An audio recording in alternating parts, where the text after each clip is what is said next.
গীতা শুধু এক ধর্মগ্রন্থ নয়, গীতায় শ্রীকৃষ্ণের মুখ নিশ্চিত প্রতিটি উক্তি জীবনে বিভিন্ন সময় সঠিক পথ দেখায়। গীতাকে পণ্ডিতেরা বলেন পরম রহস্যময় গ্রন্থ। বেদের সার তত্ত্ব রয়েছে গীতায়। গীতা যুগে যুগে মানুষের জীবনের নানা সমস্যার পথ দেখে এসেছে। পণ্ডিতরা বলেন এই ধর্মগ্রন্থের রচনা এতটাই সরল যা মানুষ সহজে আত্মীকরণ করতে পারে।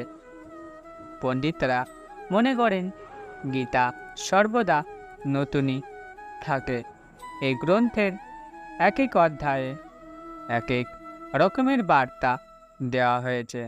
যেমন দ্বিতীয় অধ্যায় অর্থাৎ সাংখ্যযোগ, এই অধ্যায়ে অর্জুনকে তার শোক কাটিয়ে ওঠার পথ দেখিয়েছেন পার্থ সারথি। প্রিয়জনের বিরুদ্ধে অস্ত্র ধরতে গিয়ে তৃতীয় পাণ্ডবের হৃদয় যখন দ্বিধাগ্রস্ত, তখন শ্রীকৃষ্ণ তাকে শুনিয়েছেন শোক নিবৃত্তির উপায়।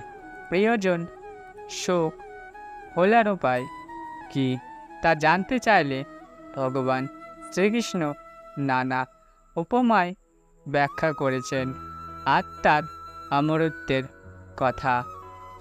আত্মার মৃত্যু নেই, আত্মা অমর, বদলায় শুধু দেহ।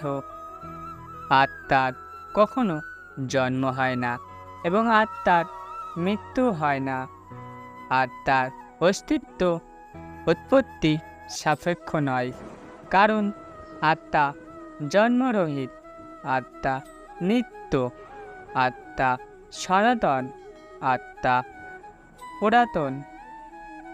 শরীরের মৃত্যু হয় কিন্তু আত্মা বিনষ্ট হয় না। অর্থাৎ কিনা মানুষ যেমন জামা বদলায়, আত্মা বদল করে দেহ। বলা হয়েছে আত্মা চিরকালীন এবং সর্বদা একরূপে স্থায়ী। দেহনাশে এর বিনাশ হয় না। গীতা এভাবেই বিভিন্ন শ্লোকের মাধ্যমে আত্মার ব্যাখ্যা করেছেন। তোমার কর্মে অধিকার, তার ফলে নয়। তাই তুমি কর্মে ফলের হেতু হও না, আবার কর্মত্যাগেও যেন তোমার প্রবৃত্তি না হয়।